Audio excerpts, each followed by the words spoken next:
आज का टॉपिक है निर्वाचन आयोग। भारत का निर्वाचन आयोग जो कि बहुत ही महत्वपूर्ण है। आइए इसके बारे में देखते हैं। भारतीय संविधान के भाग 15 के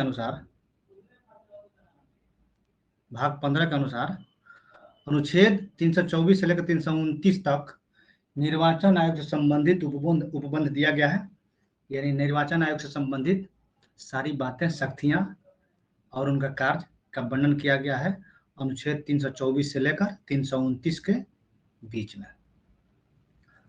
भारत निर्वाचन आयोग की स्थापना, इंडिया में निर्वाचन आयोग की स्थापना 25 जनवरी 1950 को हुई थी। यह एक अस्थायी संवैधानिक निकाय है। उसके बाद से है अनुच्छेद 324 में कहा गया है कि भारत का एक स्वतंत्र निर्वाचन आयोग होगा या भारत में एक स्वतंत्र निर्वाचन आयोग की व्यवस्था है जो स्वच्छ एवं निष्पक्ष चुनाव का संचालन करेगा। ठीक है। उसके बाद से है निर्वाचन आयोग का गठन मुख्य निर्वाचन आयुक्त एवं अन्य निर्वाचन आयुक्तों से किया जाता है, जिनकी नियुक्ति जो है राष्ट्रपति करते हैं। उसके बाद से है मुख्य निर्वाचन आयोग का कार्यकाल जो होता है वह 6 वर्ष या 65 वर्ष जो पहले पूरा हो जाए तक रहेंगे। यानी 6 वर्ष अगर उनके कार्यकाल के दौरान पूरा हो जाता है 65 वर्ष से पहले, तो उनकी रिटायरमेंट हो जाएगी। और 65 वर्ष पूरा हो जाता है तभी उनकी रिटायरमेंट हो जाएगी। अन्य चुनाव आयुक्त जो होता है इनका भी कार्यकाल 6 वर्ष या 62 वर्ष जो पहले पूरा हो जाए तक रहता है। मुख्य चुनाव आयुक्त व अन्य चुनाव आयुक्त को सर्वोच्च न्यायालय के न्यायाधीश के वेतन के बराबर वेतन मिलता है। 2,50,000, 2.5 लाख रुपया मिलता है। निर्वाचन आयोग के कुछ महत्वपूर्ण कार्य है जो कि जानने के लिए जरूरी है। पहला काम इनका है चुनाव क्षेत्र का परिसीमन तैयार करना। दूसरा है मतदाता सूचियों को तैयार करवाना। तीसरा है राजनीतिक दलों को मान्यता प्रदान करना। उसके बाद से है राजनीतिक दलों को चुनाव चिन्ह प्रदान करना।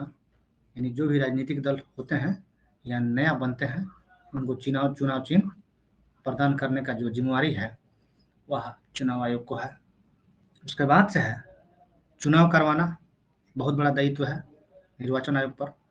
उसके बाद से राजनीतिक दलों के लिए आचार संहिता तैयार करना।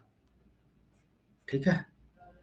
आइए इसके बाद देखते हैं राष्ट्रीय दलों का दर्जा हासिल करने के लिए जो महत्वपूर्ण शर्त होता है या आवश्यक जो शर्त होता है जिसके चलते एक दल को राष्ट्रीय दल का दर्जा दिया जाता है, और कौन कौन सा शर्त है उसको देखते हैं।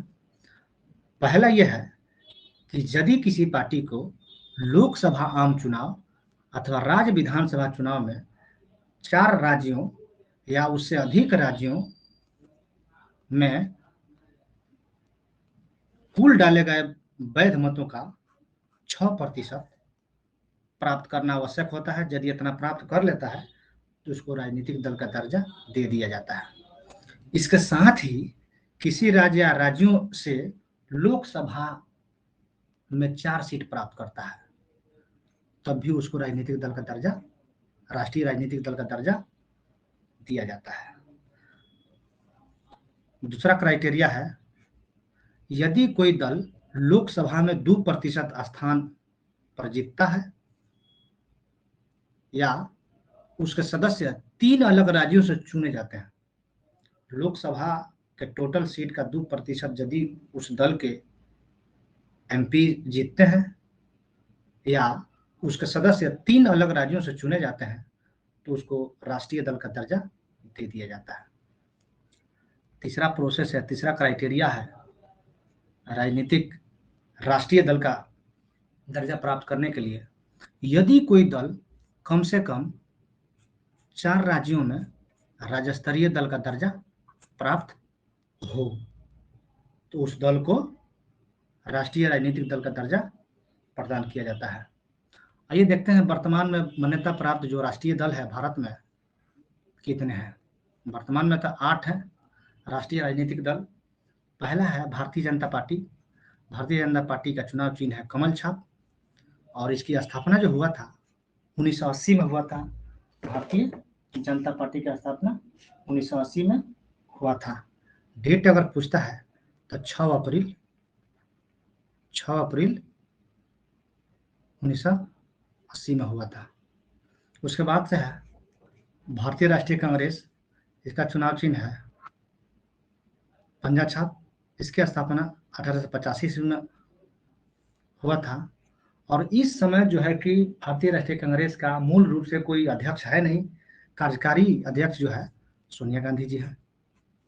उसके बाद से है राष्ट्रीय कम्युनिस्ट दल। इसका चुनाव चिन्ह है हाशिया और बाली। इसका स्थापना हुआ था 1925 में। इसका जो चीफ है वह है सुधाकर रेड्डी। उसके बाद से है राष्ट्रवादी कांग्रेस पार्टी। इसका चुनाव चिन्ह है घड़ी छाप। इसकी स्थापना जो हुआ था 1999 में हुआ था।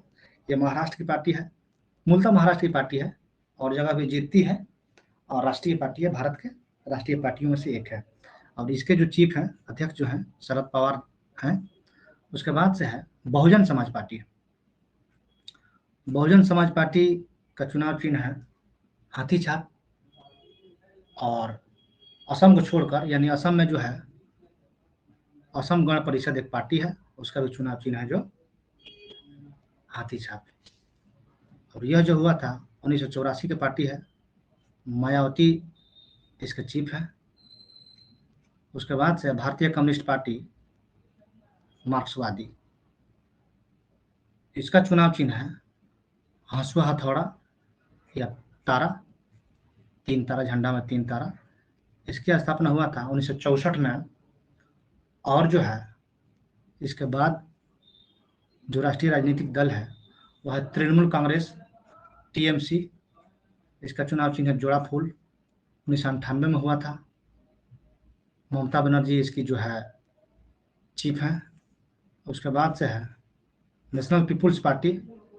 इसका चुनाव चिन्ह है पुस्तक छाप और इसका जो स्थापना हुआ था 2013 में और कनराड संगमा जो है इसका अध्यक्ष है।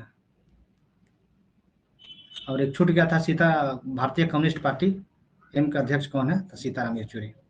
निर्वाचन आयोग से संबंधित कुछ महत्वपूर्ण अनुच्छेद है, जैसे कि अनुच्छेद 326 में बताया गया है कि निर्वाचन वयस्क मताधिकार के आधार पर होंगे, यानी वह व्यक्ति जो 18 साल पूरा कर लिया हो तो उसको मत देने का अधिकार है। यह नियम बनाया गया कब? 61वें संविधान संशोधन अधिनियम 1989 के द्वारा 21 वर्ष से घटाकर 18 वर्ष कर दिया गया वोट देने की उम्र। अनुच्छेद 327 है विधानमंडलों के लिए निर्वाचन के संबंध में इसका उपयोग किया जाता है। विधानमंडलों के लिए विधानमंडलों के जो निर्वाचन का संबंध जो होता है उसकी उपबंध करने की शक्ति संसद को प्राप्त है। उसके बाद से है 329। यह आर्टिकल निर्वाचन संबंधी मामलों में न्यायालय के हस्तक्षेप से वर्जित करता है। उसके बाद से 328 अनुच्छेद किसी राज्य के विधानमंडल के लिए निर्वाचन के संबंध में उपबंध करने की उस विधानमंडल को शक्ति प्राप्त है। ये रहा आपका निर्वाचन आयोग से संबंधित कुछ महत्वपूर्ण पहलू जो भी एग्जाम ओरिएंटेड है। इसको देखिएगा बार बार। ठीक है, ओके, थैंक यू।